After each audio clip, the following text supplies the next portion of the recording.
Après plusieurs jours de marche, le groupe arriva enfin au royaume de l'ombre. Toutes les couleurs y avaient été dévorées, ne laissant qu'un simple noir et blanc. Pourtant, lorsqu'ils atterrirent sur la planète, les enfants avaient déjà disparu. Ils entrèrent dans une tente où Jane découvrit quelques plans, expliquant la manière d'entrer dans l'éternité. La clé menant à l'éternité était en réalité le pont arc-en-ciel. Jane se précipita vers Thor et lança la hache Stormbreaker dans les profondeurs de l'univers. Voyant son plan échouer, Gorr cessa de se cacher et utilisa instantanément la puissance des ténèbres pour immobiliser les 3 personnes. En voyant la femme qu'il aimait blessée, Thor ne put plus se contenir, une étincelle de foudre jaillit de ses doigts et Stormbreaker revint immédiatement à sa main. Au moment où il l'empoigna, une force immense balaya toute la planète. Partie 2, la bataille des ombres. Gorr planta l'épée de l'ombre dans le sol et invoqua une grande quantité de créatures obscures. Les 3 héros se séparèrent pour combattre. Mais les ennemis étaient bien trop nombreux. Jane fut projetée au loin et perdit temporairement la capacité de se battre. La Valkyrie, grâce à la puissance de la foudre, parvint à blesser Gorr d'un seul coup. Mais celui-ci avait signé un pacte de symbiose avec l'épée de l'ombre, tant qu'elle ne serait pas détruite, Gorr posséderait une vie infinie. Il se glissa sous terre et réapparut derrière la Valkyrie, transperçant son corps. Pour éviter de perdre un autre membre de l'équipe, Thor invoqua le pont arc-en-ciel pour fuir, mais Gorr bondit pour agripper Stormbreaker et appela des monstres en renfort. Thor fut finalement aspiré par le pont, mais Gorr réussit à s'emparer de la hache. Le groupe fut rapidement transporté à Asgard. Le marteau de Thor glissa des mains de Jane qui s'effondra, affaiblie. Atteinte d'un cancer en phase terminale, elle n'avait déjà plus la force de combattre, et l'utilisation de Mjolnir avait affaibli son corps au point qu'il ne pouvait plus lutter contre la maladie. Sa vie touchait à sa fin. La Valkyrie remit l'éclair de Zeus à Thor, un artefact pouvant également servir de moyen de transport. Gorr arriva au domaine de l'éternité.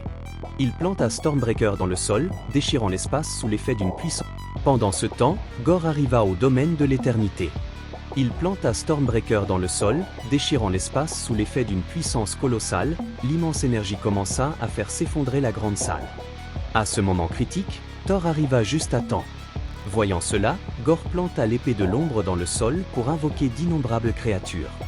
Thor, refusant de reculer, donna à tous les enfants d'Asgard des armes et leur insuffla la puissance de la foudre. Thor affronta Gorr, mais sans l'aide de Stormbreaker, il n'était pas de taille. Sur Terre, Jane ressentit quelque chose, Mjolnir vibrait d'impatience. Alors que l'épée de l'ombre allait transpercer Thor, un arc lumineux surgit soudain. Jane, chevauchant un cheval ailé, se transforma une nouvelle fois en déesse du tonnerre. Avec son retour, la situation bascula immédiatement. Ensemble, Jane et Thor infligèrent à Gorr une sévère attaque en duo.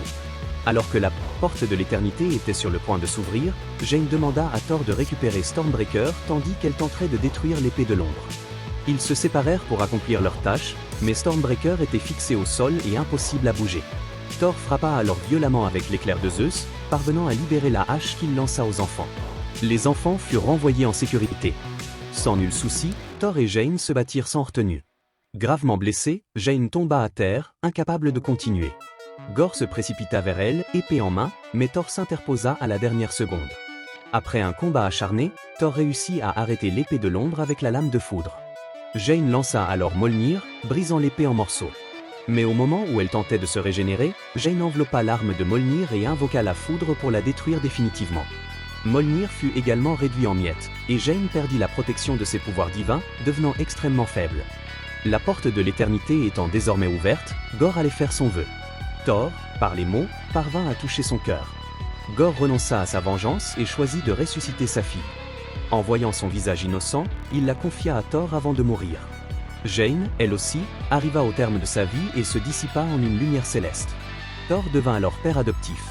Mais élever un enfant n'est jamais simple, encore moins une fillette ramenée par l'éternité et dotée d'une puissance divine.